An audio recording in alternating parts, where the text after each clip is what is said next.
तो दोस्तों आज की इस वीडियो में हम लोग बात करने जा रहे हैं रफाल, इंडियन एयरफोर्स, ऑपरेशन सिंदूर और PL-15 को लेकर। जी हाँ, क्योंकि मैं आपको बता दूं कि एक आर्टिकल पब्लिश हुआ है फ्रेंच मीडिया आउटलेट में जो कि डिफेंस को काफी बारीकी से कवर करते हैं। इन्होंने भारत के संदर्भ में कुछ नए खुलासे और नए दावे किए हैं। चलिए आगे इनको लेकर डिस्कशन कर लें। आप बस इसी तरह की वीडियोस के लिए चैनल को सब्सक्राइब जरूर कर लीजिएगा। तो देखिए, आगे बढ़ने से पहले मैं आपको बता दूं कि फाइनली CCS द्वारा भारतीय वायुसेना को HAL से 97 एडिशनल तेजस मार्क 1A की खरीद को लेकर मंजूरी मिल गई है, जिसके तहत 62,000 करोड़ रुपए खर्च करके हम लोग 97 एडिशनल तेजस मार्क 1A खरीदेंगे।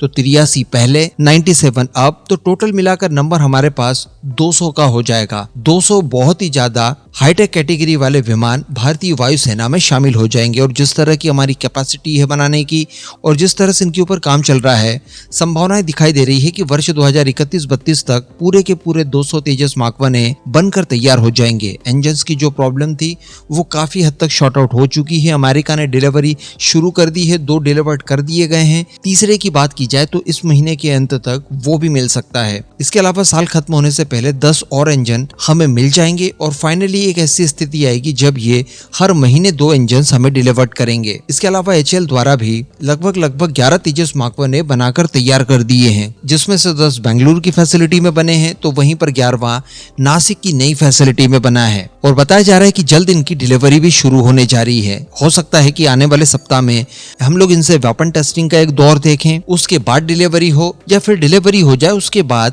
वेपन की टेस्टिंग वगैरह हो। अब इसके अलावा अगर रफाल संबंधित खबर की बात कर ली जाए तो फ्रेंच मीडिया आउटलेट की तरफ से यह दावा किया गया है कि ऑपरेशन सिंदूर के दौरान भारतीय वायुसेना के रफाल विमान को एक चाइनीज मेड PL-15 हिट करती है। जी हाँ, ये मैं नहीं बोल रहा हूँ, ये इस मीडिया आउटलेट का दावा है। लेकिन बताया जाता है कि इस हिट के बाद भी भारतीय वायुसेना के पायलट द्वारा काफी अच्छा कंट्रोल कर लिया गया इस विमान को और फाइनली इसे सुरक्षित लैंड भी करा लिया गया। जी हाँ, ये अपने आप में एक बहुत बड़ी बात है। वैसे इस तरह का मामला कोई नया नहीं है, पास्ट में भी कुछ ऐसी घटनाएं हो चुकी है जहां पर हिटिंग के बावजूद विमान आपका सकुशल लैंड करने में सक्षम होता है। तो ये अपने आप में एक बहुत ही बड़ा दावा है। इसको आप जिस भी रूप में लेना चाहें ले सकते हैं, लेकिन इसके साथ साथ इन्होंने यहाँ पर यह भी बताया है कि भारतीय वायुसेना 100 और तेजस मार्क 1A के लिए इच्छुक है। तो हम जानते हैं कि इनका इशारा यहाँ पर MRFA प्रोग्राम के ऊपर है, जिसमें हम लोग 114 की संख्या में विदेशी एयरक्राफ्ट खरीदने जा रहे हैं। तो यहाँ पर इनका इशारा उसी ओर था कि भारतीय वायुसेना 100 की संख्या में और रफाल विमान को चाहती है।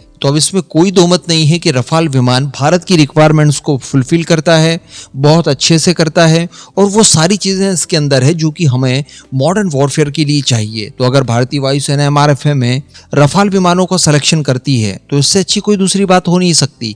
ऑलरेडी 36 हमारे पास है, 26 हम लोग नेवी के लिए खरीद चुके हैं, और अगर 100 या 100+ हम लोग MRFA में भी रफाल खरीद लेते हैं तो इससे अच्छी क्या ही बात हो सकती है। सारा का सारा इंफ्रास्ट्रक्चर इससे संबंधित हमारे पास है, इसका प्रदर्शन अच्छा है, वॉर प्रूवन हो चुका है। तो लेट्स सी कि आने वाले समय में ऊँट किस करवट बैठता है। लेकिन आप सभी का इस पूरे मुद्दे पर क्या मानना है, नीचे कमेंट करके जरूर बताइएगा।